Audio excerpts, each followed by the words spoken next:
Hey, good evening, everybody. This is Dennis coming from Winnipeg.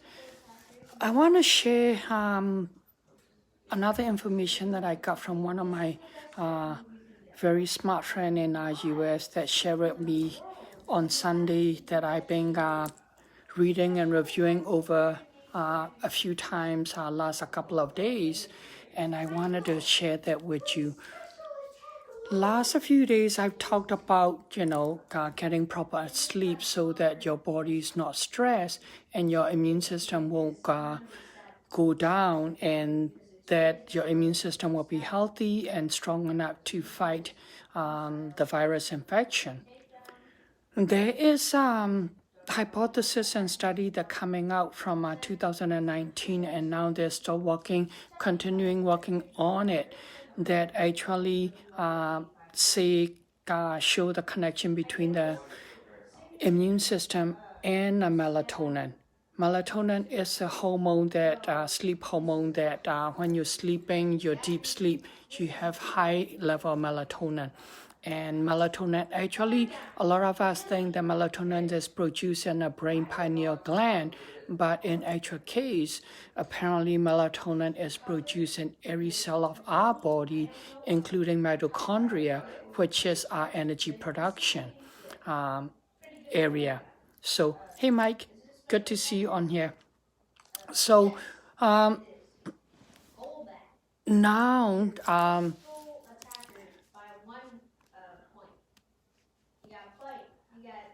I haven't had a chance to look at the text. I will take a look at the text, Mike. So with that, hey Perry.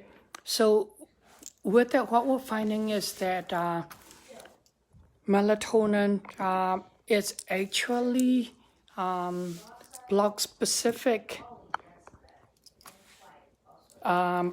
immune pathway or the receptor type of thing that create the inflammation chemical.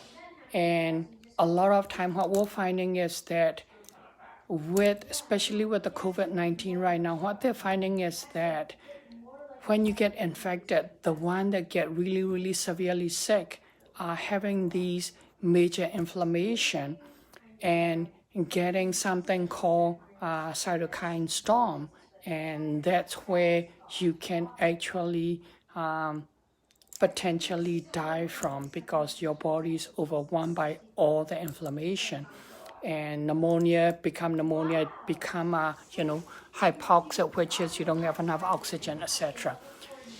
And what they are finding is that melatonin actually directly inhibit this specific area that create the inflammation production, chemical production. And the other thing that they're finding, the other thing that they also find is that melatonin actually work in mitochondria to get the mitochondria going properly, and also work in other area, not just for the sleep.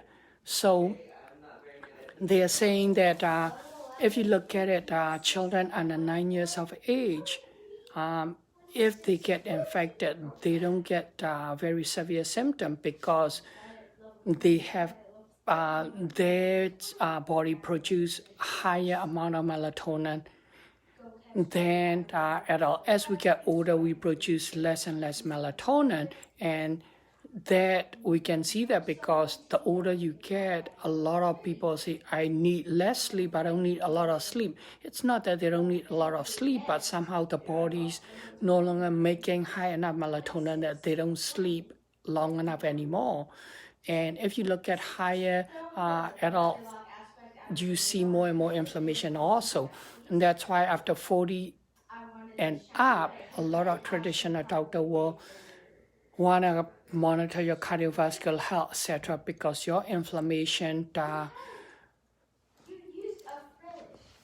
pathway and stuff is now working higher, producing more inflammatory chemical, and with that, then you can get heart attack and all these brain dysfunction like Alzheimer, all of those are inflammation, caused by inflammation.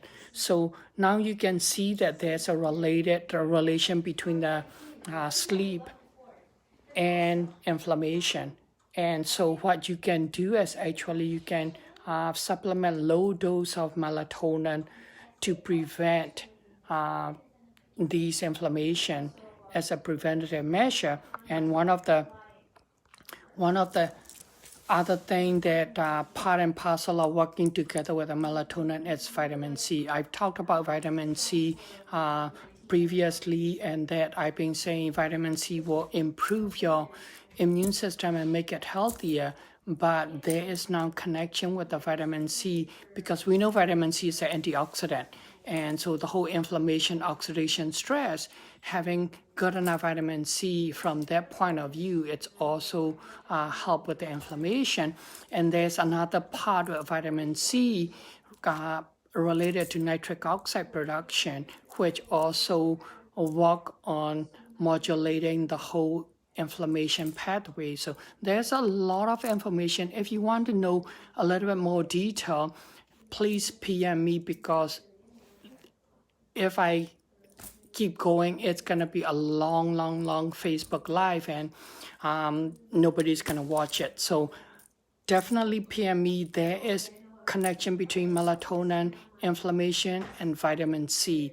And I've talked about taking selenium as an antioxidant, but in this article, they are saying that you got to be careful with the selenium supplementation, because there's people who has a predisposed cardiovascular or high blood pressure. Selenium in the long run may create some potential issue. So absolutely reach out to me. I can give you more detail of all these. I hope that this is helpful. And if you have any other information, please share with us. The more information that we all have, the better that we can help others. Have a great evening.